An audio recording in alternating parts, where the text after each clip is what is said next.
mais de 50 anos dedicado à medicina, ele é um dos grandes nomes da cardiologia de Minas Gerais. Formado pela UFMG em 1971, construiu uma carreira marcada pelo compromisso com a saúde, atuando em hospitais renomados e na formação de novos profissionais como professor universitário. Fundador da clínica Marcos Andrade, ele adota uma abordagem humanizada e preventiva, focando não apenas no tratamento de doenças, mas na promoção da qualidade de vida. Além da medicina, ele é apaixonado por artes e cultura.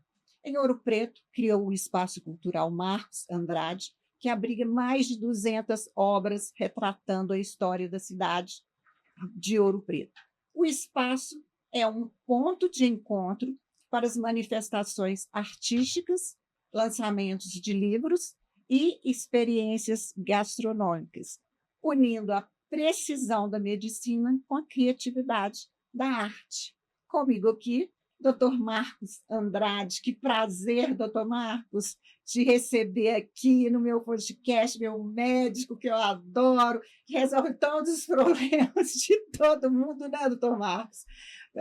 Para começar, doutor Marcos, me descreve assim, em poucas palavras, quem é o doutor Marcos? Luz, obrigado pelo convite. Né? É muito bom a gente conversar sobre coisas que a gente é apaixonado por elas, né? A gente fica muito à vontade, né? Quando você fala sobre aquilo que você gosta. Né? Verdade. Essa pergunta eu acho interessante, essa pergunta, porque nós todos profissionais, isso era muito enfático na medicina, né? Havia assim, um grande afastamento entre o médico e o paciente. Né? Havia até assim, veladamente uma recomendação para que os médicos não se expusessem em relação à sua vida pessoal para os seus clientes. Né? E as coisas mudaram. Quer dizer, hoje o conhecimento ele praticamente iguala a nós todos os profissionais. Né? Então, a grande mudança que a gente teve nos últimos tempos na relação com nossos pacientes é que os pacientes não querem mais saber só o que você sabe de medicina. Eles querem saber o seguinte: quem é a pessoa que vai aplicar esse conhecimento dele? Né? Que faz toda a diferença, porque o conhecimento está todo na internet. Né? Claro. Então você vai de manhã lá no computador, tudo que foi publicado essa noite está lá. Então todo mundo tem acesso ao conhecimento. Mas existe uma coisa que eu chamo de transcrição do conhecimento. Né? Transcrição do conhecimento é a capacidade que alguns profissionais têm de aprender e aplicar da forma correta com seus pacientes. E para isso é importante que haja uma porta muito aberta. E a melhor forma de abrir essa porta é eu saber quem é a pessoa e a pessoa saber quem sou eu. Né? Exatamente. Então, essa é a grande novidade. Eu acho que é por aí que as coisas andam melhorando muito na relação médico-paciente. Que bacana isso. E o senhor formou na UFMG, né? Isso. Em 1971. Né? Então, você me Tem mais de perguntou, 50 anos, mais de né, 50. que o senhor Agora formou. já está em 50 e pouquinho. Mas eu lido muito bem com a idade. Né? Eu tenho uma netinha que nasceu no meu aniversário de 70 anos. Ela chama-se Débora. Graça. Né? Então, atualmente, quando eles me perguntam a minha idade, eu falo: eu tenho 70 anos e uma Débora. E uma Débora, então, pronto. Aí não precisa. Aí bem já é tranquilo, né? Mas você me perguntou, né, quem que é o Marcos. Né? Eu só justifiquei porque não tenho dificuldade em falar sobre isso. Né? Eu fui nascido em Belo Horizonte, família daqui mesmo. Meu bisavô foi o primeiro prefeito da cidade. Né? Olha só. Aliás, a minha família toda da área da política. Eu fui o único que resolveu ser médico. Né? Ainda bem. Ser médico. Minha mãe se casou muito cedo, com 17 anos. Meu pai era piloto da FAB e morreu com 24 anos num desastre da Amazônia. Né? Na época já não existiam estradas na Amazônia. Ele pilotava aqueles aviões Catalina, aqueles aviões que descem na água. E na época já se roubava madeira como rouba hoje. Ele jogava madeira no rio. Né? Ele desceu no rio e bateu. O avião bateu num tronco, ele teve um traumatismo encefálico. Embora fosse um grande nadador, ele, Ivo Pitangui, Fernando Sabino, era a turma que ganhava tudo em natação. Né? Aqui no Minas Tênis Clube na época. Né? Os anos Císsimos. Ivo Pitangui, Fernando Sabino e meu pai. E ele, embora fosse um grande nadador, ele desmaiou, não viram. Né? Ele morreu afogado. Né? Então, precocemente, com 2 anos, estava órfão, né? Tinha uma irmãzinha, tem uma irmãzinha, né? Que na época tinha 1 ano. Então, a vida não começou muito simples. Minha mãe ficou viúva com 2 anos, né? Esse acidente ocorreu no Pará, viemos para cá. E eu muito cedo entendi que a vida não ia ser fácil, né? E eu acho que isso, para mim, nunca foi um empecilho. Muito pelo contrário, coisas difíceis para mim sempre me agradaram muito, né? Eu não gosto da mesmice, né? Então eu sou sempre um inconformado no sentido de construir as Isso é coisas, muito bacana, né? É né? aí que as pessoas se dão bem, né? Então eu sou um Porque inconformado feliz. muito bacana isso. E me conta aqui, porque você formou há muitos anos. O que que você, como que era a medicina naquela época e agora? Você acha assim, mudou muito, né? E qual uma coisa que mudou muito para melhor, além de tratamentos e tal? O que que você acha que assim, qual que faz a diferença hoje na medicina? O que faz a diferença? Dos- de, Ainda de... bem que nós estamos no Ludo Sem Filtro, né? Eu não sei se eu vou responder a pergunta que você me fez, ou se eu vou responder ao contrário, né? Mas já que é sem filtro, está ótimo, né? Eu me formei em 71 essa data foi uma data muito interessante, porque em 1969, um cirurgião da África do Sul chamado Christian Barnard, ele trabalhava no Texas, ele estava desenvolvendo lá a técnica do transplante cardíaco. Ele estava nos Estados Unidos, no Texas, e ele não conseguiu, por questões legais, fazer transplante lá, voltou para a África do Sul e fez o primeiro transplante, foi um sucesso. E o paciente dele veio a falecer não pela parte técnica da cirurgia, mas pelo problema da imunologia, da rejeição, que na época não existia nada. E um ano depois, um argentino chamado René Favaloro foi para Cleveland e fez a primeira ponte de safena. Então você veja, no ano que eu formei, as duas grandes coisas da cardiologia moderna aconteceram, o que dominou todo esse período de 70 até agora. Foram cirurgias, que a gente chama de revascularização do coração, que depois veio o stent e tudo, e o primeiro transplante. Então eu entrei assim Já para valer, para né? valer, já desde o começo. Eu tive essa oportunidade, Que né? bacana. É aí que faz a E diferença foi também, né? interessante, porque como no Brasil, São Paulo arrancou, né, antes da gente, mas é interessante, arrancou sendo que a maioria dos médicos que pontificaram em São Paulo eram todos mineiros, né? Ah, Então, tá vendo? acho que o Sérgio Almeida, tinha um monte de Uhum, Uberaba, Tiradib, já tem, né? uhum. As grandes cabeças da cardiologia e da cirurgia cardíaca, Exatamente, todos mineiros, mas estavam em São Paulo, né? uhum. E isso foi interessante, porque, né, dentre as atividades minha como residente no hospital, é um hospital de elite em Belo Horizonte, né, os residentes tinham uma função de levar os pacientes para serem operados em São Paulo. Então, você me perguntou onde é que você morou nos primeiros 3 anos de residência, mais em São Paulo do que aqui. Isso me permitiu estar próximo das grandes cabeças da cardiologia brasileira, que eram as grandes cabeças da cardiologia mundial, né? E essa vivência é interessante, que lógico, eles nem gravavam meu nome, mas como eu muito, chegou o Mineirinho com o paciente, chegou o Mineirinho, Mineirinho, Aham. mas de Mineirinho eu aproveitava Menino tudo que eu ouvia, quietinho, mas via o super que estava aproveita acontecendo, né? tudo, E para mim isso foi muito quietinho. impactante, né? Associado a isso, eu tive a felicidade de encontrar na faculdade as maiores figuras mais expressivas da medicina do Brasil, né? E aí então já vai uma primeira crítica que eu acho do que mudou para ruim. Para mim, essa chamada reforma universitária, quando acabaram com os catedráticos, isso é uma grande perda, porque o catedrático era aquela pessoa que tinha um grande conhecimento, uma grande experiência. Estou falando, numa época que não tinha computador. E você ter a oportunidade de conversar com uma pessoa que tinha uma experiência de 40, 50 anos de medicina, era a melhor forma de você aprender, né? Uhum. Então, essa perda da figura do catedrático, era aquela figura que era a imagem que nós todos queríamos ser, né? Eu acho que foi uma grande perda da medicina, né? Então, isso é uma das coisas que eu acho que não melhorou.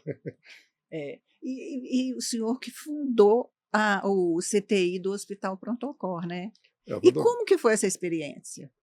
foi uma experiência, na verdade, como eu te disse, né, para que houvesse cirurgia cardíaca que estava naquela época, tinha que ter CTI, né? E eu Verdade. estava vivenciando isso em São Paulo, então eu tive 3 oportunidades muito importantes. O protocolo foi a primeira turma, né, que montou o CTI. Nós éramos 4 colegas, né? E era tudo muito novo, né? E você não tinha muito, você tinha que fazer e fazer Uhum, acontecer, né? uhum, Então foi uma experiência muito gratificante, né? A gente perceber que estava inovando, né? uhum. Quando eu saí de lá, fui para o Hospital Felício Roxo, a mesma coisa, o hospital estava passando por uma Isso. transformação, quis a vida que eu, embora fosse mais novo na época lá, eu mais recente no quadro clínico, eu rapidamente acendi a coordenação da cardiologia lá, e lá eu tive uma experiência muito interessante também. Eu propus ao hospital na época que a gente fizesse um CTI lá. E o hospital na época não tinha grandes recursos, né? Embora sempre foi e é um grande hospital. E eu propus para assim, olha, se vocês deixarem, eu vou pedir dinheiro para meus clientes, nós vamos montar uma unidade coronária aqui. E vamos atrás de doações aí, né? Então a gente foi, né? Eu me lembro lá, na época tinha um banco lá que faliu, né? E ia ter uma concorrência para entrar o segundo banco, né? Eu propus ao diretor do hospital, faz o seguinte, coloque aqui o banco que doar para a gente uma ambulância para o pronto-socorro. Você vê como uma coisa era foi aquela amadora, coisa e assim eu consegui bem... colocar uma ambulância no pronto-socorro de lá. Entendi. Então essas coisas foram acontecendo, né? E essas experiências, né, que acho que forjaram muito, né, calejaram muito a minha vida profissional. Você trabalhou nos melhores, né? E também no Mater Dei, né? Como que foi essa experiência toda? Porque, olha só, a Fundação CTI do Pronto-Socorro, Hospital Felício Roxo, Mater Dei são os hospitais de ponta, né? E você sempre esteve em cima lá, né? E como que é essa experiência? Conta aí. Essa experiência foi muito interessante, né? O doutor Salvador, nessa época, eu tinha acabado de assumir, tinha um ano, a coordenação lá do Felício Roxo, e foi uma coisa complexa, né, com as dificuldades todas. Política em um hospital existe muito, né? Então, mas eu estava reestruturando o hospital, tenho consciência que fiz um grande trabalho lá. E hoje fico feliz em ver que hoje o Hospital Felício Roxo tem uma cardiologia muito boa, né? E um dia, o doutor Salvador chega lá no Felício Roxo, nós nos conhecemos socialmente, eu vou te convidar para você ir para o Mater Dei. Putz. Estou aqui, né? Terminou uma reunião lá agora, conversei com o Henrique, eles estão novos ainda, Henrique, Márcia, né? Eu falei, pai, mas o que você vai fazer lá? O Marcos não vai querer, ele está começando, ele acabou de assumir a chefia lá e tal. Mas eu vou lá, Salvador é assim, né? O que ele quer, não tem ele jeito. não desiste. Né? Foi lá e conversamos, e eu percebi o seguinte, que eu estava no hospital em que já estava no auge e que dali para frente o crescimento ia ser mais lento. E a proposta de Salvador era, através da criação de um CTI, poder transformar realmente o hospital num hospital geral. E para você operar a cabeça, para você operar um grande trauma, operar coração, você tinha que ter um CTI de alta qualidade. Né? Então, eu fui para lá, para inicialmente montar o CTI. Logo depois, com a reestruturação do hospital, eu tive que assumir a cardiologia. Isso foi importante, porque eu juntei as duas coisas. E com o tempo lá, como você falou, né? Eu vinha coordenar o conselho ético, o conselho técnico, criei uma série de... E muitos desafios, muitos, né? Muito da qualidade do hospital, eu me envolver nisso, né? E fui assim até... Deus é muito bom, né? Um ano antes da Covid, né? Eu já estava com 35 anos de CTI, não se recomenda, né, que um médico coordene o CTI depois de 15 anos. Então pedi para sair do CTI, porque realmente, tudo isso eu fiz sem largar um dia de consultório. Então eu atendia consultório, que era uma grande paixão minha, né? Atendo consultório o dia inteiro, você sabe disso. Eu atendia consultório o dia inteiro. Então eu pegava as coisas para fazer à noite de madrugada. Né? Então eu saí, né? Não saí do hospital, saí das coordenações e para focar mais no consultório. E meses depois veio a Covid, né?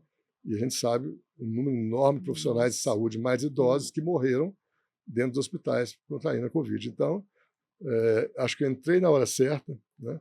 Fiz uma carreira que me gratificou muito lá dentro do hospital, né? Eu pude executar, né, com um apoio muito grande do pessoal investidor, né? Grandes amigos, eu pude executar os meus sonhos de criar coisas lá que eu acreditava e acredito nelas, como as grandes coisas da medicina. E vamos lá, podemos ir em frente. Porque você tem uma clínica hoje maravilhosa, que é a clínica do Dr. Marcos Andrade. O que te motivou para criar essa clínica? O que você achava que estava faltando que o senhor fez? Conta um pouquinho como que é a clínica, como que funciona lá. Lourdes, qual que é o diferencial, né, dela? Eu sou um apaixonado por gente, né? Eu gosto muito de gente, né? Isso me ajudou muito no início de uma carreira como médico, porque uma vez um desses grandes catedráticos que eu te falei, chegou perto de mim e me disse o seguinte: abra a porta e mande o cliente entrar na sua sala. Você tem 3 minutos para responder se a pessoa está sã ou doente. Que isso? Eu achei aqui no espanto, né? Mas como ele era muito bravo e muito fechadão, embora gostasse demais de mim, depois veio até ser... Aliás, os três profissionais que mais apoiaram a minha vida profissional, 3 grandes figuras, né, da medicina brasileira e mineira, todos 3 eu tive a oportunidade de tratar deles nas suas doenças que levaram ao falecimento. Que bacana, né? gente. Doutor Zé Vieira de Mendonça, doutor Magé Suster, né? Foram professores meus, depois que padrinhos de casamento, sucedi a eles nas coordenações de serviço e fui médico deles no final das suas vidas. Né? Então, isso é uma honra enorme. Né? É uma honra. Mas esse professor que me disse isso, olha, 3 minutos. Eu levei uns 5 dias e voltei a perguntar para ele, olha, professor, fiquei sem coragem de perguntar, mas como é que é esse negócio? Ele falou assim, você não tem sentidos, não? Sentidos tem. Você tem 5 sentidos, não tem? Use seus 5 sentidos para isso. Olhe para a cara da pessoa que está entrando. Auscute no sentido, não é para o aparelho, não. Escuta o que ele está falando com você. A hora que ele entrar, a primeira coisa que ele vai te falar é aquilo que realmente é importante para ele. Né? Em vez de você ficar fazendo um monte de perguntas que não tem nada a ver com ele, né? Veja a temperatura da mão dele. Né? As doenças, tem doenças que aumentam a temperatura e diminuem. Né? As doenças têm cheiro. Use seus 5 sentidos. E aí foi muito engraçado, porque eu estava terminando a residência, começando o consultório. No início, o paciente entrava e ficava assim, eu tenho que fazer isso, fazer isso, fazer isso. Aí não é você também, né? Até fazer isso reflexamente eu faço, e isso é verdade. Né? Eu não te dou um diagnóstico em 3 minutos, mas eu perceber se você está doente ou não. Então, isso foi muito importante na área profissional. Então, por que eu gosto de consultório? Porque eu adoro gente, né? E acho. Né? E aí vem um outro conhecimento. Né? Um outro professor me dizia o seguinte, quem fez curso de medicina foi o médico, não foi o laboratório, não foi o raio-x, não foi o tomógrafo. O médico faz o diagnóstico e ele pede exames complementares de diagnóstico. Quando você me perguntou uns minutos atrás aí, o que piorou, o que melhorou, né? Acho que uma das coisas que piorou muito foi isso. Hoje é uma inversão total. As pessoas querem fazer um monte de exame e levar para um médico ver. Isso é completamente adequado. Né? Você tem que ter um raciocínio clínico e ver o que você precisa de suporte para o seu diagnóstico. Quando você parte de fazer um monte de exames, você vai fazer um monte de exame. Pode ser caro economicamente. Os exames hoje cada vez são mais invasivos, portanto, quanto melhores são os exames, maiores os riscos eles têm. Quanto mais potentes são os remédios, maiores efeitos colaterais eles têm. Então, você delegar um tempo enorme para conversar com a pessoa, entender a pessoa, né? Fazer um diagnóstico clínico bem feito e depois receitar e pedir os exames estritamente necessários, isso é que eu acho que é a parte artística da medicina. A medicina tem um conhecimento técnico, né, que todos podem adquirir estudando. E tem um lado de arte, aí vai a ponte com a arte, que é você ter a capacidade de transformar o seu conhecimento numa benesse para a pessoa que está entregando a vida dela para você cuidar. Gente, é muito bacana. Mas hoje, o que eu percebo? Que as pessoas estão muito, assim, doentes, mas a saúde mental das pessoas hoje está terrível. Então, às vezes, a pessoa nem está doente. Acho importante isso que o senhor falou, porque você tem que ver a pessoa. Às vezes, ela nem tem nada, mas na cabeça dela, porque as pessoas estão muito deprimidas, as pessoas estão muito tristes, as pessoas estão vivendo muito a internet, e aqui na internet mostra uma vida que não existe, que tudo é bonito, que ninguém tem problema, nada. Então, elas olham e falam assim, gente, minha vida não é assim, não. Aí começa a comparar uma coisa com a outra. Então, eu acho que elas acabam ficando doentes por causa da comparação da vida das pessoas também. Porque, na verdade, se for clinicamente ver doença, elas não têm. Elas estão com problema psicológico. Eu acho que a maior doença do século é essa. Não há a menor dúvida, né? Eu não sei se você poderia quantificar, mas assim, que é uma coisa extremamente importante, não é? A Covid trouxe mil transformações. Né? Uma delas que eu me apercebi foi o seguinte, pelo isolamento, ela obrigou as pessoas a se isolarem, né? E todo mundo, então, eu dou um exemplo do Alphaville, Belo Horizonte, né? Era um bairro que não conseguia progredir em termos de moradias.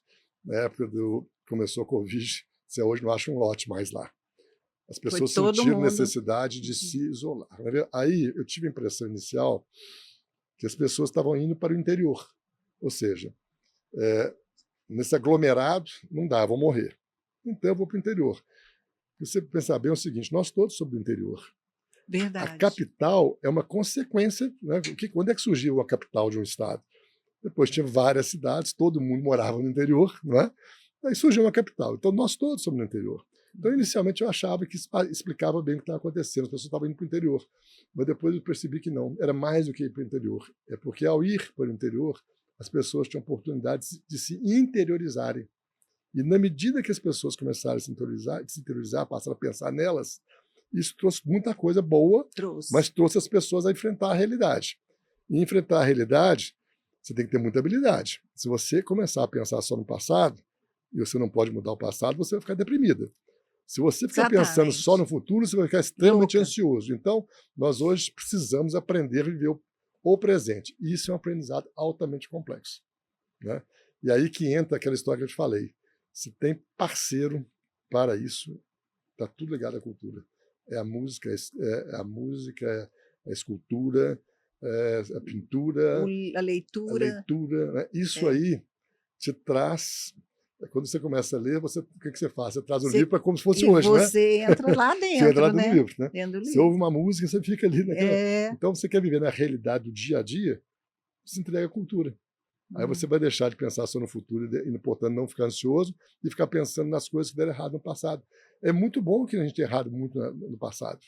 É muito bom. E que a gente aprendeu, né? O problema é que a gente tem que aprender. Tem gente que não aprende, né? O problema. Eu sei de coisas que eu fiz errado na minha vida, né? Na minha vida pessoal. Hoje eu identifico qual médico que não errou profissionalmente. Todos nós erramos, né? Claro. Tem uns erros que eu já sei, poxa, naquela época acho que não foi de melhor conduta, né? Ou com colega, ou com paciente, não é? Mas isso também é maturidade, experiência. Isso traz isso para a gente, não é? Eu tenho um trauma assim, que me acompanha, né, de erro de diagnóstico, né? Por dor. Por isso que hoje tudo que a gente tem, ele é cardiologista, gente. Mas tudo que você tem doendo na cabeça, no pé, na orelha, você vai lá e resolve. Isso é interessante. Isso é uma outra frase que eu falo. Essa não é criação dos meus mestres, não. Eu falo isso muito hoje. Essa é criação minha. Eu posso ser especialista em alguma coisa, porque eu gosto daquela coisa. Mas você, como cliente, não é especializada. Então, eu posso ser especialista, mas eu tenho que te chegar como um todo. Eu acho muito engraçado quando você vai a um profissional qualquer e fala assim, olha, da minha parte você está ótimo. Resolveu o seu problema? Não, qualquer parte. Eu não vim cá fazer qual... Eu não estou bem, então não quero saber se da minha parte eu estou ótimo ou não. Né? Então, assim, eu estava me dizendo, eu por pudor, errei um diagnóstico uma vez, né? Uma pessoa que me procurou, uma pessoa do sexo feminino, religiosa, né? Com a dor abdominal, pedi uma série de exames dela e tal. Examinei, não vi nada diferente. E essa senhora, uma religiosa, à noite ela induziu um parto. Um aborto, né, dentro do convento. Ela estava grávida. Eu, por pudor, não perguntei a ela se estava grávida. Claro, é lógico que hoje eu pergunto para todo mundo tudo. Mas eu não tinha maturidade, talvez na época, eu perguntar para uma freira se ela podia estar grávida. Mas eu errei. Nossa Senhora, essa hisora, meu Deus. Eu não podia errar. Né? Não está falando quem é, não, de Maquias. Então, eu tenho uma... Quando criança, eu morei do lado de um colégio de irmãs. Eu tenho uma clínica muito grande de irmãs. Né? Perdi recentemente uma das pessoas mais fantásticas que existiu na minha vida, né? Era minha guru, né? Religiosa. Eu tratei dela há muitos anos. Né? Foi uma perda assim, incomensurável. Pessoa que eu conheci do lado da minha casa, de colégio das irmãs. Todo domingo tinha missa lá, né? E as irmãs gostavam de mim e tal. Me perdoando de coroinha, era coroinha. Coroinha, né? Já, então, freira, tudo. Já fui de tudo na vida. Tá certo. Mas e se você tivesse perguntado, eu não acho que foi um erro, porque você teve ali bom senso, sei lá. Eu não perguntaria até hoje. Uma freira, você vai perguntar, ela vai achar que você está desrespeitando ela. Esse é um dos problemas do mundo hoje, né? Mas não se justifica. Né? Quer dizer, você é obrigado a perguntar tudo. Você não pode tem que ser sem filtro. Tem que ser. Né? Tudo hoje. O Lud é importante porque ele é sem filtro. O sem filtro eu falo que a pessoa não tem surpresa. Exatamente. Ou a pessoa fala na frente ou ela não fala. É a melhor coisa. Eu acho que todo mundo tinha que ser assim, verdadeiro. Exatamente. Né? Então é isso. Agora, me conta uma coisa. E na cardiologia, o que você acha assim, que a gente pode fazer? Tem alguma coisa que a gente pode fazer para uma prevenção? Porque lá na clínica, vocês tratam isso, né, também. Uma prevenção para a pessoa não vai cuidando delas ali. E assim, como que é isso aí, essa atuação para as pessoas que precisam porque tem muita gente procurando? Eu me embolei um pouco na pergunta aqui, mas é isso. A prevenção que eu quero saber, como que vocês atuam nessa área. Se a pessoa chega lá e fala assim, eu quero fazer uma prevenção cardiológica. Né? Na verdade, eu vou corrigir no bom sentido a pergunta, porque não existe uma prevenção cardiológica, né? Você não consegue fazer alguma prevenção. coisa que É a você prevenção pode... de tudo, né? Eu quero estar bem de uma saúde. vida, Né? uma vida saudável. Para eu você quero ter uma vida prevenção. saudável. É prevenção, Prevenção mas é uma vida saudável. Quando você corrige seu peso, quando você tem uma atividade física, quando você cuida da sua cabeça, você está prevenindo tudo. E isso tudo né? tem na clínica. A gente trabalha em cima disso tudo. Isso né? tudo. É isso que eu queria saber. E onde é que a gente... Não é uma clínica de exames, né? Eu não tenho aparelhos na clínica, eu falo que é uma clínica de talentos. Né? Uhum. Então, eu tenho lá fisioterapeuta, fonoaudióloga, terapeuta ocupacional, todo mundo trabalha na clínica, são profissionais de altíssimo nível de conhecimento, muitos com mestrado, com doutorado, mas pergunto, o que tem nessa clínica? Eu falo, aqui tem cabeça. Então, o nosso produto... Mas é o que a gente precisa, de diagnóstico. O que nós temos é a nossa cabeça. Né? Então, eu posso te orientar usando a cabeça. Não sou lugar de fazer exame. Exame, as máquinas fazem. Né? Uhum. Então, é um centro em que você ouve as pessoas, vê o que elas precisam. E o que houve de mudança? Né? Eu já sei que você vai conversar sobre o espaço cultural. Né? De onde é que surgiu essa ideia? Depois desses 35 anos de CTI, né? Mexendo com coisas sempre muito graves, muito sofrimento, é uma coisa realmente complexa, né? Você entender a família, as perdas, os problemas que você tem, né? Tanta coisa, né? Como eu te falei, eu nunca me afastei do consultório. Então, eu sempre fui o ponto de equilíbrio. É muito interessante, o perfil do médico consultório é bastante diferente do perfil do médico intensivista, né? No caso do CTI. No caso do CTI, ele tem de ser mais objetivo, o outro é mais subjetivo. Uhum. Como eu trabalhava nas duas coisas, a grande virtude que eu tinha como coordenador é que eu fazia esse equilíbrio, né, entre o mais subjetivo e o mais subjetivo com o mais objetivo. Por isso que eu me dedicava sempre ao consultório. Né? Então, embora eu nunca tenha deixado de fazer prevenção, sempre mexi com isso, quando eu tive mais tempo agora, depois que eu larguei o CTI, eu comecei a perceber de que, de alguma forma, as pessoas estão ficando idosas, mas não precisavam ficar velhos, que a gente está conversando de você gravar. E a forma disso é você fazer com que as pessoas não se exponham ao sofrimento e que estimulem ao máximo as suas atividades físicas e mentais. E uma das grandes formas que você tem, né, de preservar a memória, né, é você se envolver, como eu disse um pouquinho atrás, com os processos de arte. Então, o que eu fiz? A minha casa é uma casa que eu brinco muito, né, que eu não ligo para roupa, não ligo para carro, né, mas não coloco uma escultura, um quadro perto de mim, não, porque aí ela me corrompe. Né? Existe a sensibilidade, né? A pessoa sensível. E isso tem me dado, dentro dos ganhos que eu tenho tido, eu sou a pessoa que mais usufrui do meu espaço lá sou eu, né? Porque isso me trouxe, por exemplo, uma convivência enorme com artistas plásticos. Então, são pessoas espetaculares. O que eu tenho conhecido de pessoas, né? Pessoas mesmo, né? Ligadas à arte. Isso que vale, né? Isso é um espetáculo, a simplicidade do artista. Então, isso faz um bem enorme. E o que eu faço, então? Todas as pessoas que vão lá não se percebem. De uma forma subliminar, todo mundo que vai lá está se expondo a um conhecimento que eles não têm. Então, você nunca viu, sabe nada de fotografia. Aí tem lá uma exposição de arte fotográfica. Né? Nunca aconteceu de terminar um evento lá em que alguém me falasse, não, Marcos, eu não imaginava que eu podia fazer isso, eu acho que isso vai ser tão bom para a minha vida, eu vou mexer com fotografia. Esse é o objetivo. E quando você fala, né, quando você resolveu que você ia fazer esse podcast seu, você passou por uma curva de aprendizado. Certamente seu cérebro cresceu. Graças a Deus. Né? Certamente. Então, esse é o desafio de lá, expor as pessoas a novos conhecimentos que vão ajudá-la a preservar a sua saúde física. Essa troca, né? A vida é uma troca. Não tem jeito, isso é maravilhoso. Agora, sentido, né?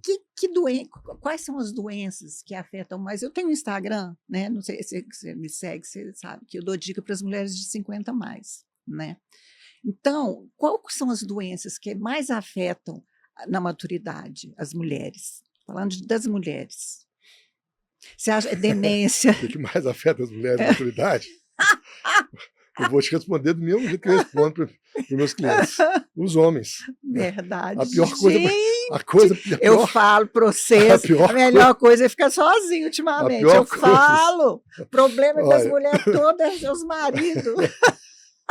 Olha, é impressionante, né? Nossa Era assim senhora, e parece que não é, mas é impressionante como, a partir dessa idade, normalmente Hoje mudou um pouco, né? Mas você tem uma diferença aí em média, 5, 6, 10 anos entre homem e mulher, né? A turma que hoje está viva, o homem com 70, geralmente a mulher tem 60, né? O homem envelhece está mais velho, né? É. E se o homem é chato, é aborrecido, aos 40, pode saber que ele vai piorar muito aos 70. Vai, né? Eu sou muito pior hoje que aos 40 anos, embora eu lute para não ser. Então, começa com mania, pega minha calça e todo mim, cheio de mania, né? Pega minha calça para mim, faz isso para mim, faz isso para aquele outro. Né? E é interessantíssimo isso. Eu estou falando em tom de brincadeira, mas é verdade. Mas é sério. Porque isso é clássico, isso é muito interessante. Você tem uma senhorinha que está lá exausta com 80 anos, o marido com demência, uma coisa, e o marido com 90, e de repente o marido falece. Né? Essa senhora vai lá no consultório 6 meses depois fazer a primeira consulta dela. Aí começa a hierarquia. Como a medicina privada ela é mais cara, geralmente é muito comum na família. O marido tem um médico privado e a esposa não tem um médico privado. Então a primeira coisa que há, ela que agora tem acesso ao médico que ela queria ter, que era o médico do marido dela. Né? Aí ela começa a ir ao banco, descobrir quanto que tinha de saldo na conta, ela começa a resolver as coisas. Então, depois que ela vai, essa primeira vez que ela chega lá péssima, né, vindo praticamente do cemitério, então ela não sabe, ela começa então, a passar um tempo. Aí ela volta 6 meses depois, quase que você não reconhece. Reconhece. Sabe aquele cabelinho, meio bem branco, meio azul, como é que chama? Cabelinhozinho assim, bonitinho? Chanel, assim, Chanelzinho assim. Aí ela chega lá, então eu chamo a síndrome do cabelinho azul. Aí ela chega toda linda, leve, parece que desconfortável, descobriu a vida, descobriu tudo. Né? Então, isso é fato mesmo. Verdade. É fato. Né? Tem uns casamentos que são... Essa coisa pesa muito. Então, esse peso, né, pesa muito na parte emocional da mulher. E a mulher precisa aprender que não é egoísmo ela se preservar desse peso do homem. É ela ser amante do homem, ela fazer isso. Porque se ela adoecer de tanto que ficar se preocupar com o marido que é mais velho, ela não vai ter saúde para cuidar dele. Então, eu tive das pessoas mais espetaculares que eu conheci da minha vida, um cliente meu. Eu nunca vi uma mulher tão perfeita para tratar. O marido dela teve 2 AVCs, ficou 20 anos em cama. Ela montou na cobertura dela, um CTI, eu ia lá 2 vezes por semana para ver o marido dela. Né? Ela ficava 24 horas, ela colocou, não foi técnica de enfermagem, ela colocou enfermeiras de curso superior para tratar do marido dela. E eu vou falar o nome, né? Não, claro. Então vou pensar se eu filtro ou não. Mas foi um dos maiores jogadores de vôlei de Minas Gerais. Uma pessoa encantadora. Mas ela, todas as quintas-feiras, ela tinha a turminha dela e do marido, de anos a fim, que eles saíam para jantar fora. Eles iam sempre jantar fora às quintas-feiras. Ela continuou a sair das quintas-feiras durante 20 anos, sozinha com eles, e é ali que ela tinha energia para tratar as pessoas. Então, isso é muito importante, né? É você não deixar você adoecer. Se você entrar na doença do outro, você vai adoecer e não vai tratar dele. Lógico que nessa fase a mulher começa a ter uma série de problemas que são derivados de todas as mudanças, né? Aí vai depender muito de como foi a saúde prévia, como foi do homem. Ela fumou, não fumou?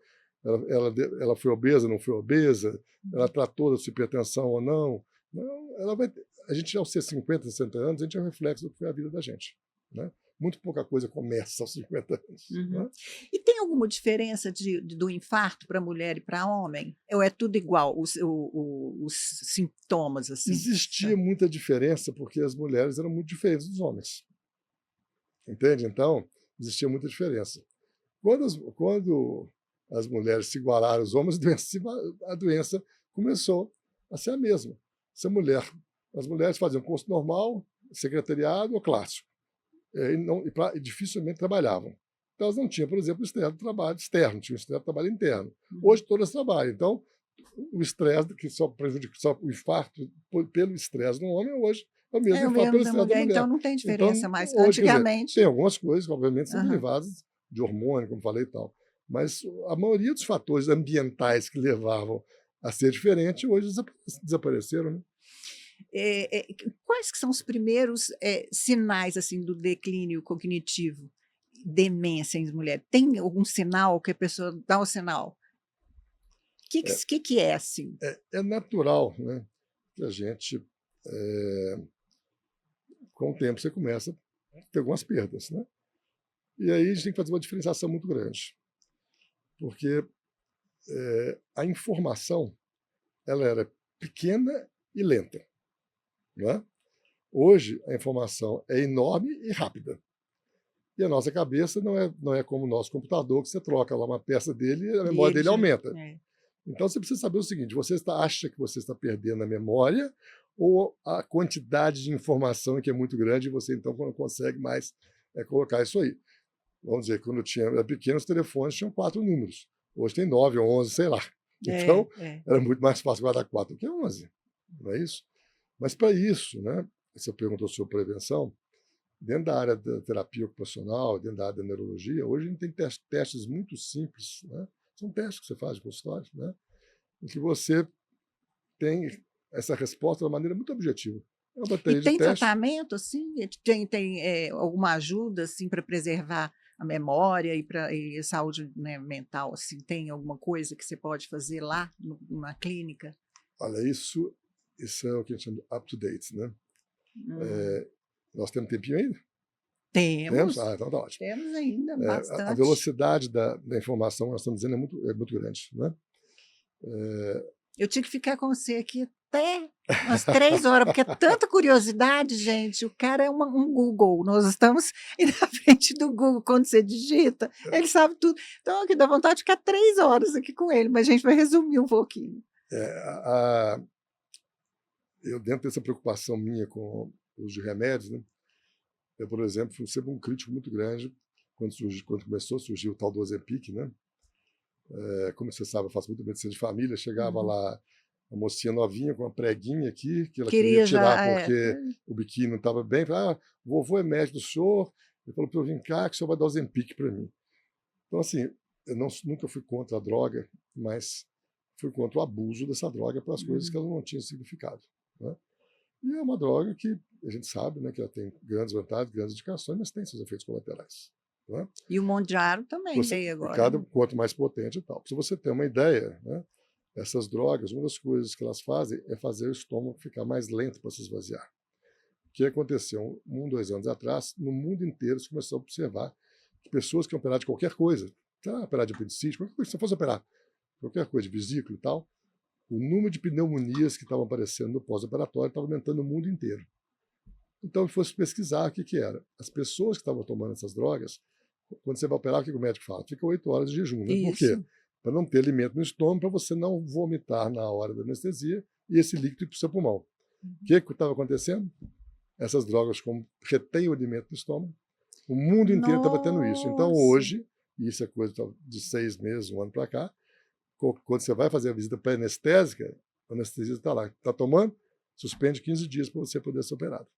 Então você veja o impacto. Agora, você imagina, no mundo inteiro, atrasando as cirurgias programadas 15 dias com a pessoa tomando esse remédio. Olha o impacto que se traz em volume, em retardo de cirurgia, né? E quando é cirurgia de Nossa! urgência? Você tem que redobrar os cuidados, aspirar aquele líquido duro. Então, são Meu remédios que têm vantagens Deus! enormes. É o que eu Tudo disse no tem início. desvantagem, É o que eu né. disse no início. Quanto mais potente a droga e tal. Mas, eu sendo esse crítico, vamos dizer, eu não acho que sou um crítico à toa, sou um crítico racional da droga, né? Tem uma boa surpresa, uma boa notícia para dar para isso, né? Existem trabalhos recentes com 2 drogas. Uma que foi a droga que inicialmente apareceu para o diabetes, e que se percebeu rapidamente que essa droga, que era para o diabetes, e as pessoas que tinham diabetes, estavam tomando essa droga, e que tinham problema de coração, começaram a melhorar rapidamente seus problemas cardíacos, né? Olha. Então, hoje essa droga, que é uma das mais importantes hoje, se usar, chama-se empaglifosina, é uma droga que ela está recomendada para todo mundo que tem problema cardíaco, ainda que não tem diabetes, porque ela melhora mais até o coração do que a parte do diabetes, que para o diabetes tem muita coisa. Então, tem vários trabalhos mostrando uma revolução na prevenção das doenças vasculares. Tem várias formas de processo de demência.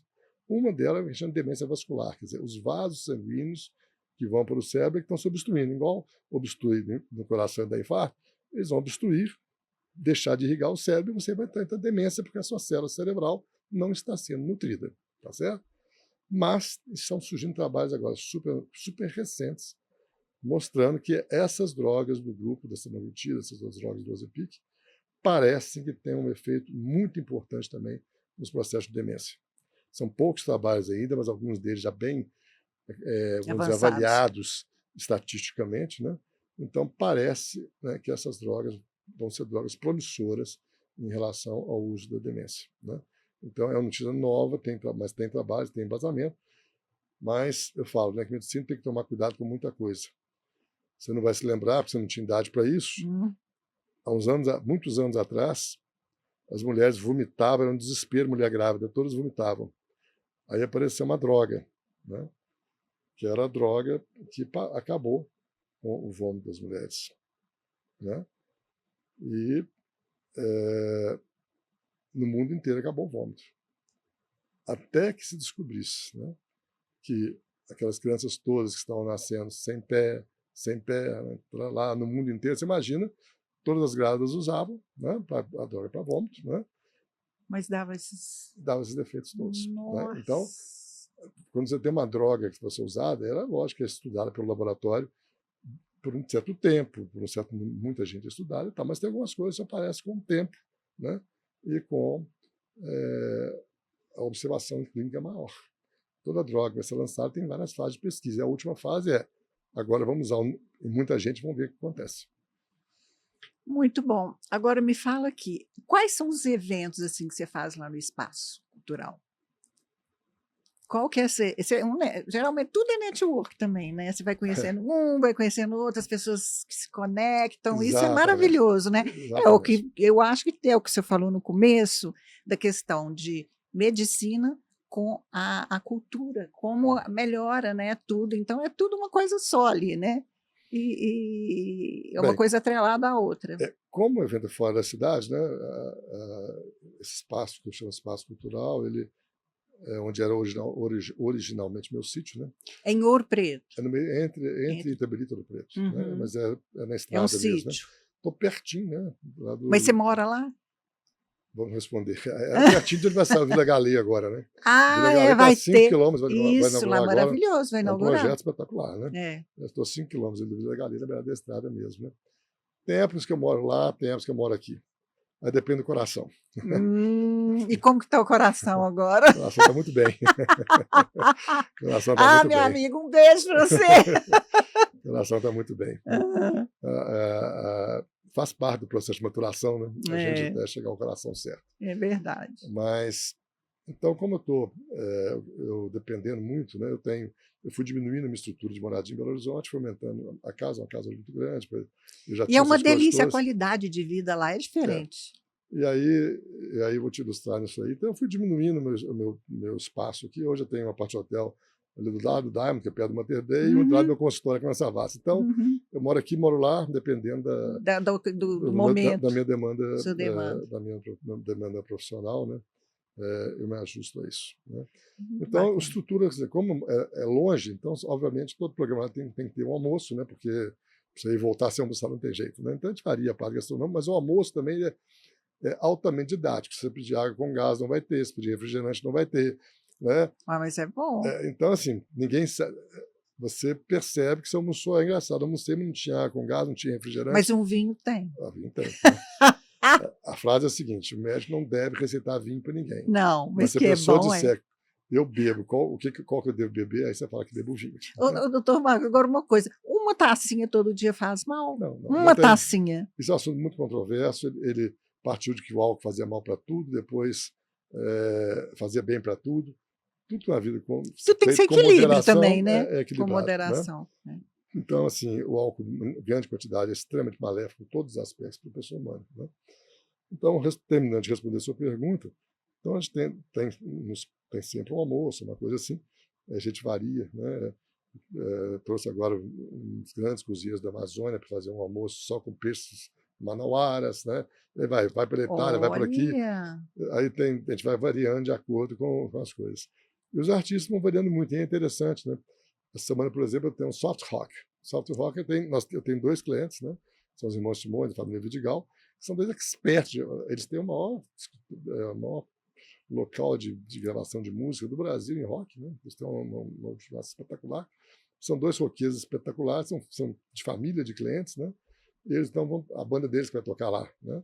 Recentemente era jazz, era Marcelo Teixeira da Costa. O Marcelo é ótimo. São clientes amicíssimos, né, também de várias gerações. Bacana. Então foi jazz. Né?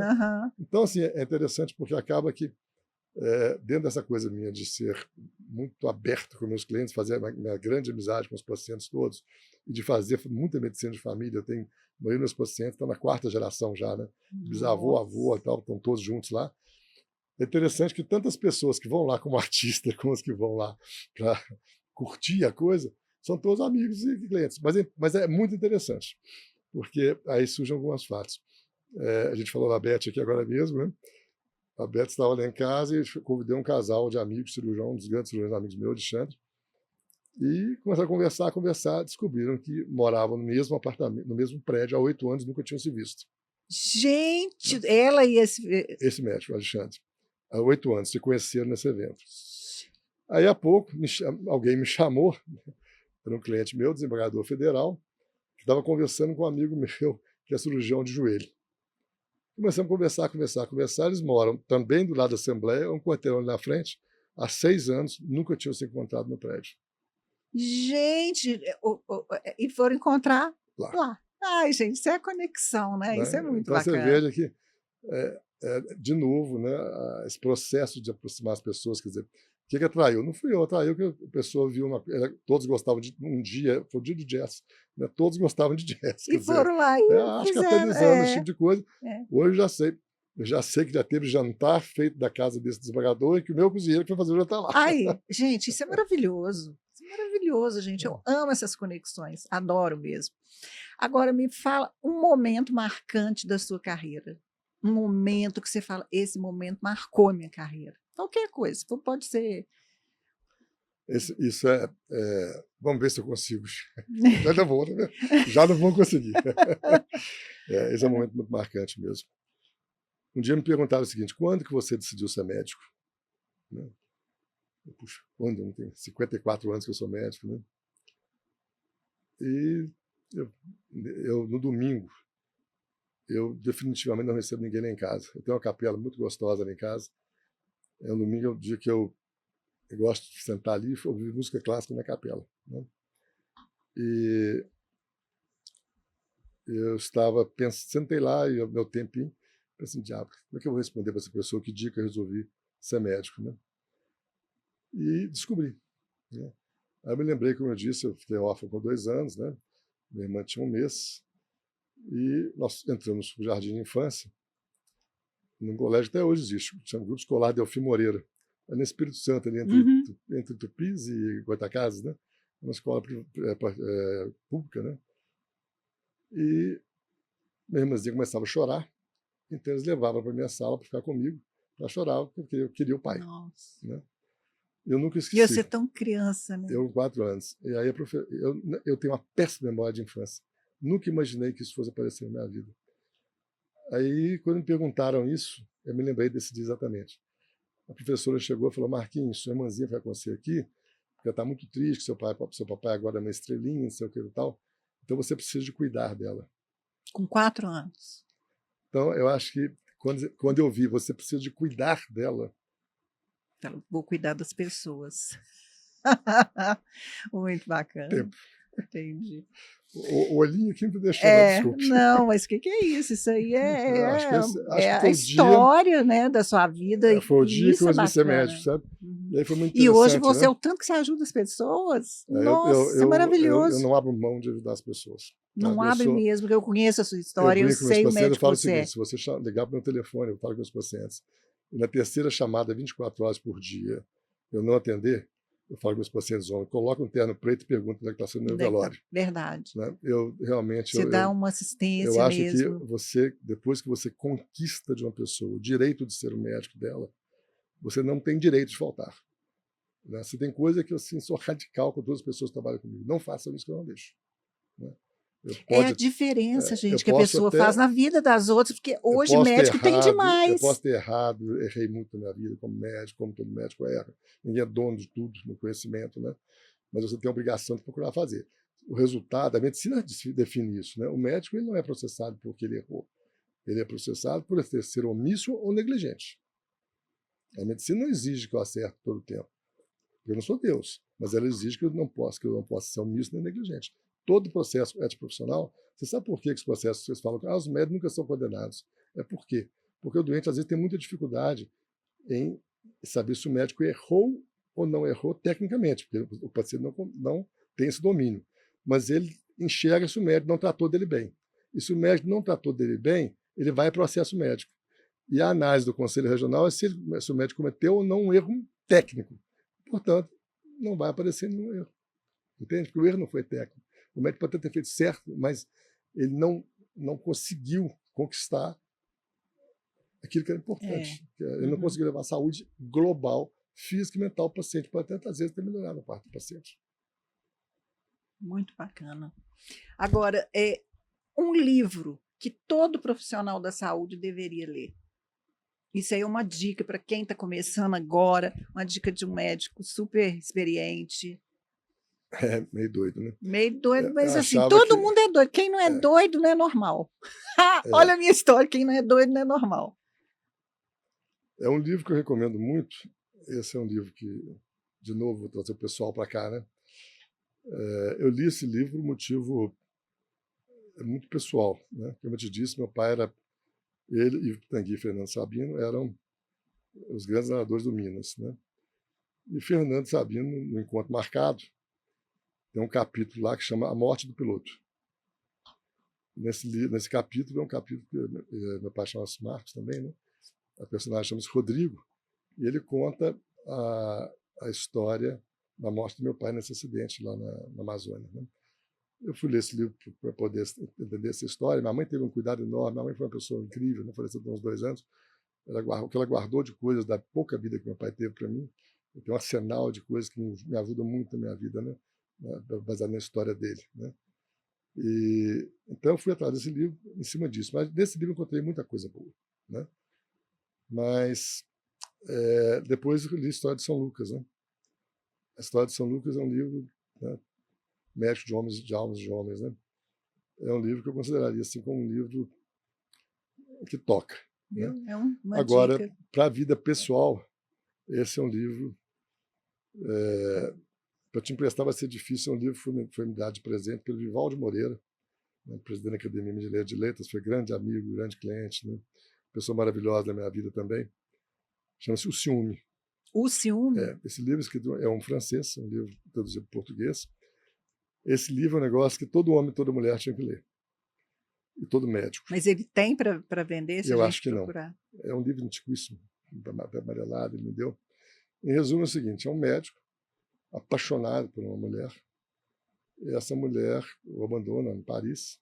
Ele então se isola num paísinho da África lá que não tinha nada. E passou lá a cuidar daquelas pessoas pobres da África e tal, anos a fio, mas ele era o único médico da região. Essa paixão dele se casa. Nossa. E esse casal, não me lembro mais por quê, aí já passaram-se muitos anos, esse paísinho já tinha melhorado, mas era um lugar muito ruim. Vai morar nesse lugar, onde esse médico mora. Esse casal, a ex-mulher que continuava a ser a paixão dele, vão morar, e ele é o único médico desse lugar. E o atual marido adoece. Então esse médico, ele vive o drama de resolver se ele ser médico, mas ele tinha para isso controlar o ciúme dele. Nossa, esse livro deve ser sensacional. Esse livro é sensacional, porque ele mostra os dramas de consciência da vida, né? Mostra das opções que você tem que fazer na vida de ser médico, né? E as escolhas também. As escolhas da vida, né? Eu te disse, você sabe muito da minha história, né? Quer dizer, eu perdi grandes relacionamentos pessoais, né? Tive grandes problemas, quer dizer, embora eu tenha dedicado muito a meus filhos, quer dizer, eu acho que muitas dificuldades, nós todos temos dificuldades com os filhos, derivaram dessa... Isso é normal. Não tem jeito, né? Não tem jeito. Mas é uma opção. Se você fizer a opção, né, eu vou ser médico, você está dizendo, eu tenho família, tenho que cuidar da família, mas a minha família sou eu e meus pacientes, né? Esse é o meu filho, Muito minha mãe, bacana. e são os pacientes. Ou você não assume isso aí. Não dá para ser médico De novo, quando você fala, né? o que tem de novo na medicina, eu te perguntei de bom, que disse lá atrás, agora você vai entender.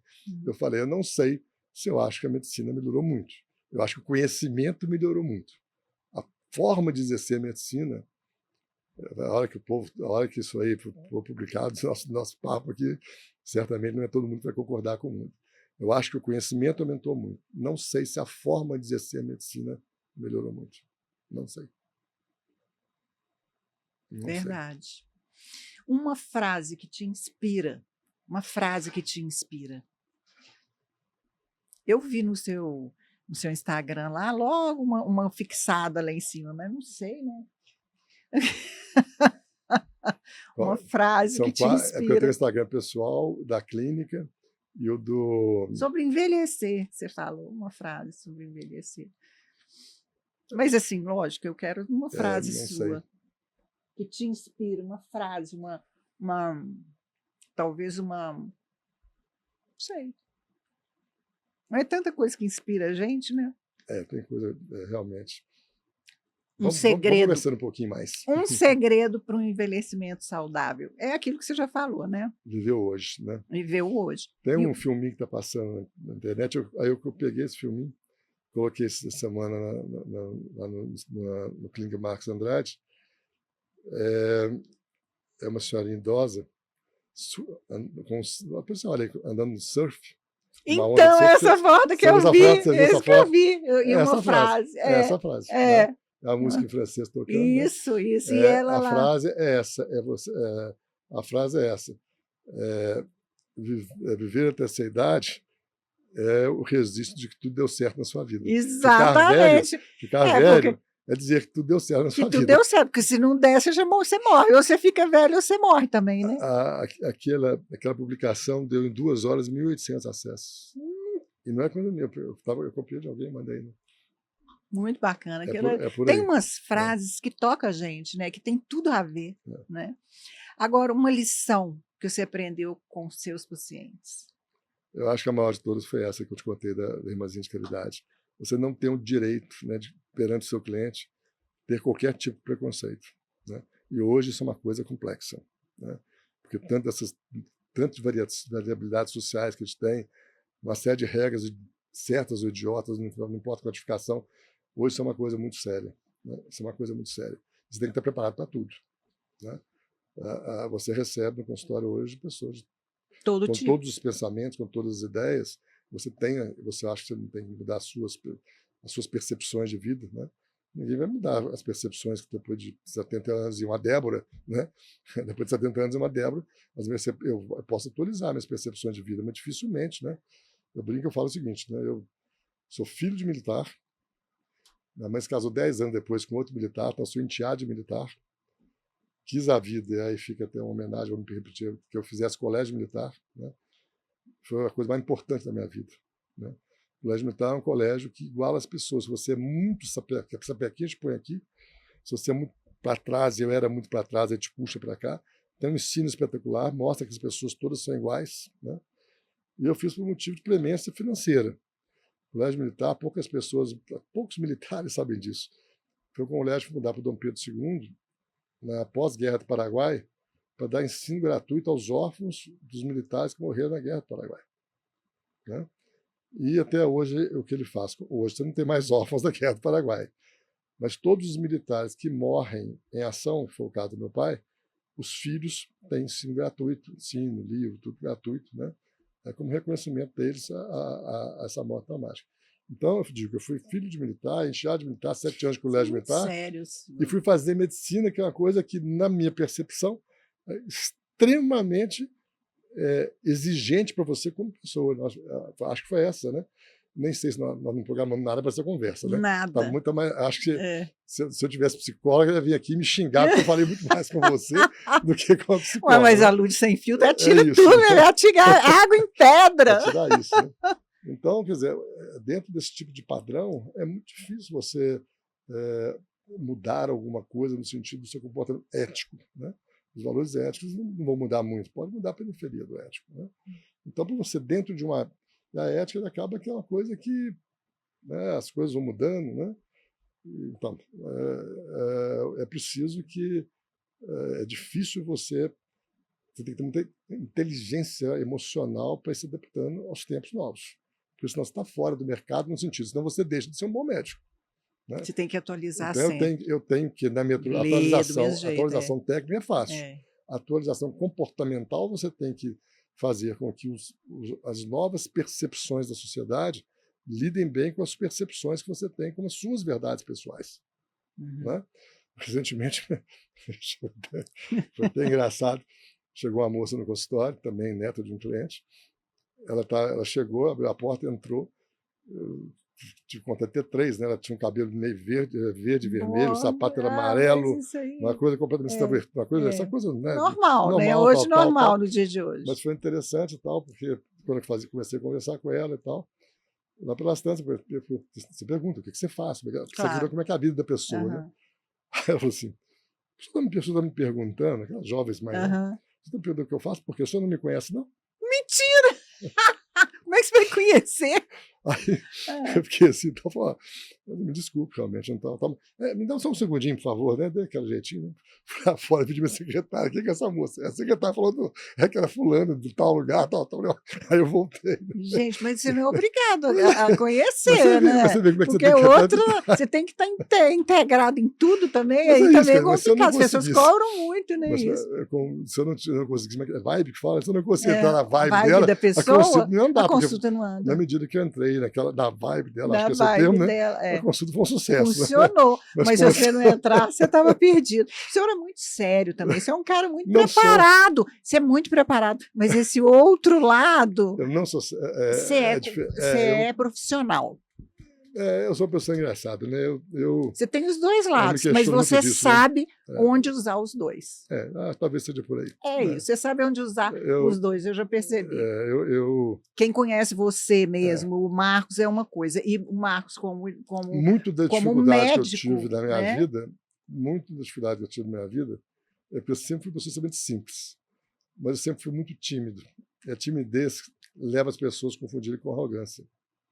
Tem Às muita vezes, gente que sim. me acha arrogante, que me acha metido. Estrela. Estrela, você já falava né? mesmo, mas você gosta. Mas, gente, tem nada disso, nada, né? Porque nunca fui. as pessoas julgam muito as pessoas sem conhecer. Deixa eu te falar uma coisa. Isso é um absurdo. Pode falar mais uma coisa assim, falar coisa mais engraçada mesmo, mais claro, sem filtro? pode falar.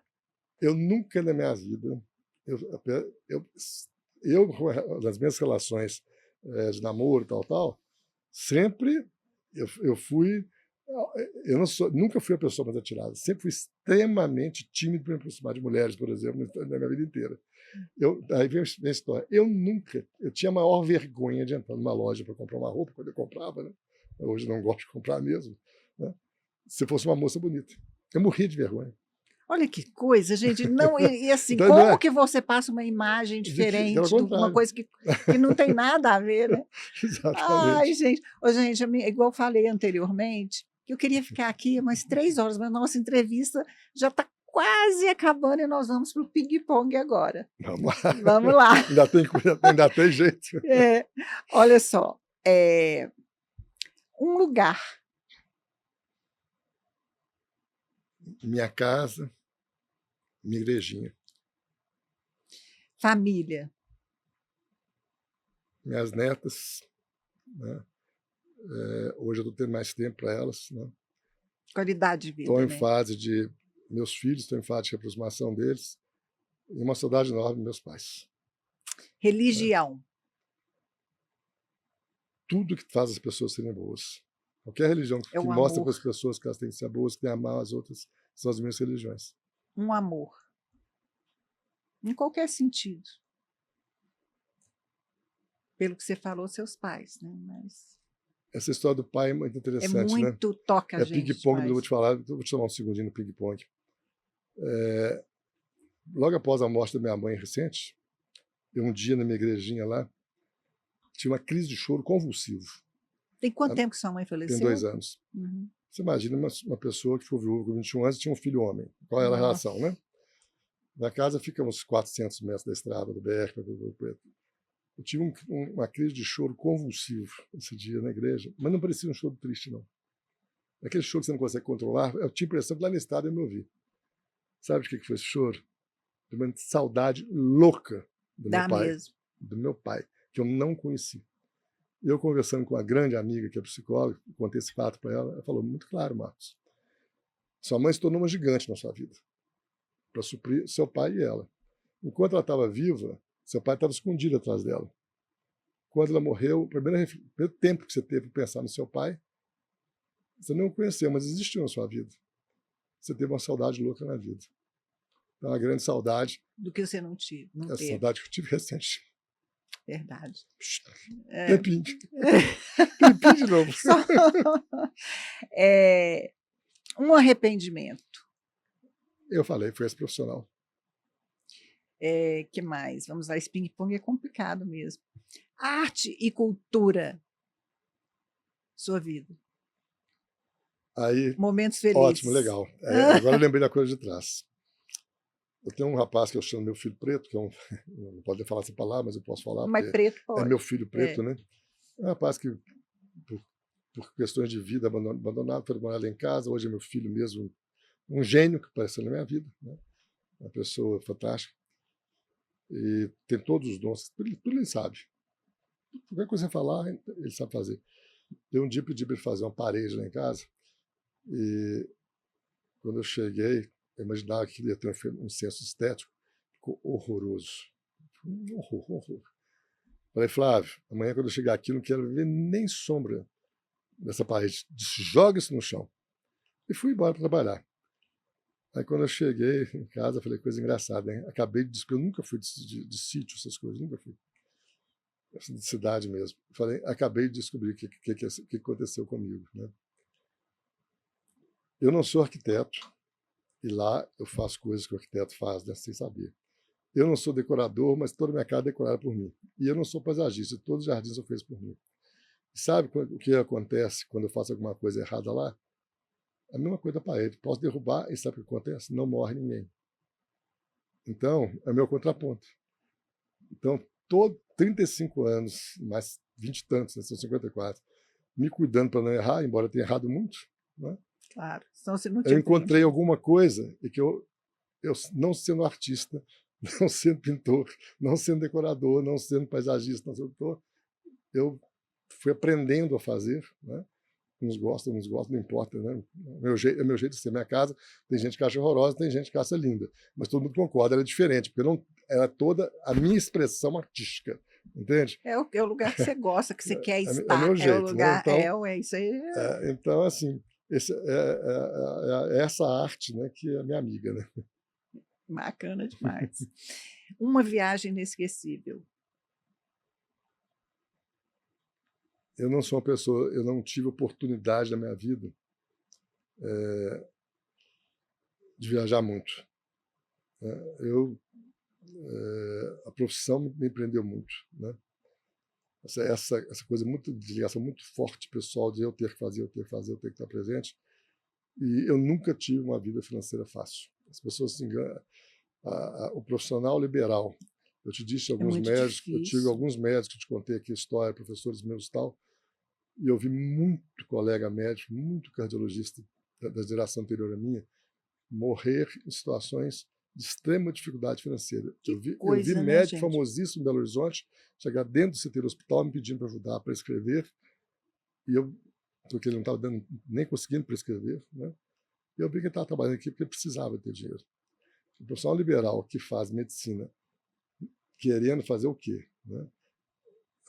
Tem uma situação. Tem gente que faz medicina para ganhar dinheiro. Tem gente que faz a coisa muito bem feita e dali deriva muita coisa, inclusive ganhar algum dinheiro. Mas não é um dinheiro que te dê folga financeira. Então, eu não fui um grande viajador, né? Mas, então, eu não te diria que tem um lugar assim, especial, não, né? Não tenho assim, um lugar especial. Um lugar que eu gosto muito, talvez esteja ligado, esse é um lugar que tem muita coisa no Brasil, outra da África, é Tiradentes. Embora esteja perto de Tiradentes, assim, é um lugar que me faz bem. Envelhecer. É o que nós falamos aqui, né? É aquilo que a gente precisa lutar para envelhecer, para a gente ter a oportunidade de melhorar como pessoa, né? Eu acho que é a meta de todos nós na vida. A gente perceber que cada dia você melhor como pessoa é muito bom, né? E se você morrer precocemente, você não vai ter essa oportunidade, né? Eu vejo que os velhos, eles morrem muito melhor do que os jovens. Mas não é porque já estão preparados para morrer, mas não é o preparado porque ele está velho, é o preparado porque ele já respondeu a muitas das coisas que os jovens ainda não conseguem responder. Verdade. Deus. É esse Deus da saúde, né? Essa pessoa que me ajuda a cuidar. Esse cuidar que eu aprendi aos 4 anos. E para terminar, doutor Marcos, quero saber do Marcos, doutor Marcos sem filtro, porque todo mundo tem alguma coisa, né? Sem filtro. Eu quero saber algum momento, alguma história sem filtro do Dr. Marcos. Outro dia eu estou apertando ele, viu, gente? Porque ele é muito... não. Outro dia estava gravando algumas coisas lá do Espaço Cultural e falei o seguinte, né? Uma boa parte dos meus amigos falam que o Dr. Marcos é meio sacal, assim, né?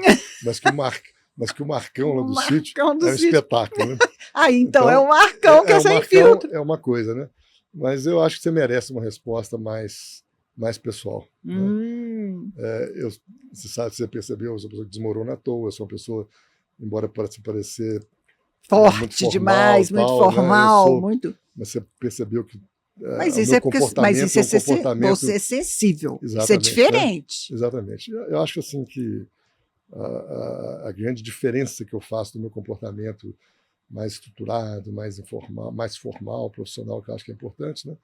É que eu, quando trato das minhas coisas, principalmente das minhas relações pessoais, né? Principalmente de homem e mulher, eu sou uma pessoa absolutamente entregue à minha relação. Né? Então, não existe... Eu valorizo muito essa relação e eu não tenho nenhum tipo de...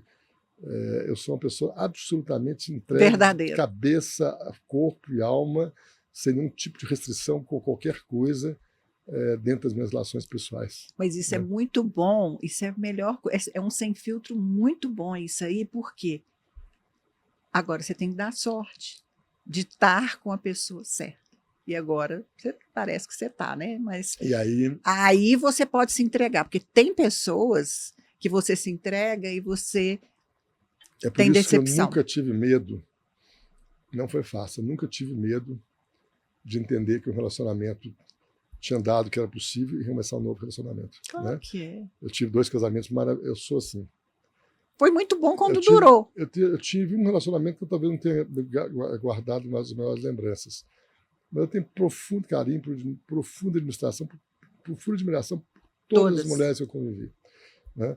Outro dia eu brinquei falando isso, que se eu tiver oportunidade, um dia antes de morrer, eu vou ligar para todo mundo e vai lá bater um papinho com todo mundo e pedir desculpas e agradecer por cada uma delas, tudo que a gente pôde viver. Mas todo mundo fala, nossa, né? Não deu certo, você separou. Gente, deu certo demais. É isso, né? Só que chega uma hora que você... Então, eu acho que a gente tem... Então, você tem que buscar outras coisas. Essa é a resposta, né? Então, assim, eu vivo as coisas que são honestas e corretas na vida profissional. Na vida minha pessoal, muito mais. Sua. Né? E é verdadeiro. Então, aquela história, o Marcos, ela dia está com a namorada. Tem nada disso. Nunca aconteceu disso. Nunca tem aconteceu nada isso, disso, né? Nunca vi. Nunca aconteceu isso. As pessoas que passaram foram todas muito importantes. Foram as mulheres que você sumiu, que você viveu, que você se dedicou, que você se entregou. Isso é muito bacana. Então, assim, eu acho que essa assim, é a resposta. É o sem filtro. Gente, eu tirei aqui. Quem tira isso? Eu quero ver qual entrevista que ele deu que tirou isso tudo dele. Ninguém, só eu mesmo. Doutor Marcos, nossa entrevista chegou ao fim, mas eu vou te chamar de novo, porque eu perguntei assim, eu queria perguntar muito mais coisas. Eu já falei que ele é o Dr. Google, né? Eu sempre falo que ele é, porque tudo que você quer saber é aqui. Né? Obrigada, né, por você ter participado, para a gente ter, né, essa conversa bacana aqui, que esclareceu muita coisa para muita gente, e foi assim, muito bacana mesmo. Muito obrigada. Eu te agradeço, né, te cumprimentar, porque realmente você está fazendo um trabalho super bacana, estou impressionado com o local onde você está trabalhando, né, essa oportunidade que a gente teve de conversar fora de consultório. Maravilhoso. Né, esse tipo de conversa. Fora né? da conversa do consultório. Que ele tem uma conversa de consultório maravilhosa. A gente tem que seguir o Instagram dele. Né? Muito obrigado. Conversaremos sim. Mas se for no Ludo Sem Filtro, vai ser se você me prometer que nenhuma vez vai falar do Dr. Marcos, vai ser só o Marcos. Tá vendo, gente? Eu com ele ainda segurei, porque eu chamo eu não chamo doutor, não, mas eu tenho um respeito tão grande por ele que eu tive que falar doutor, né? A outra conversa vai ser sem o doutor. Então, ótimo aí, ó. Da outra vai ser ainda mais leve a nossa conversa. Muito obrigada, gente, por ter nos assistido aqui, e eu peço que vocês ativem o sininho, né? No YouTube é difícil, então peço a ajuda de vocês para compartilhar. E se tiver alguém que vocês queiram ver aqui na frente, podem me sugerir, que eu vou chamar aqui com o maior prazer. Um beijo para vocês e até a próxima.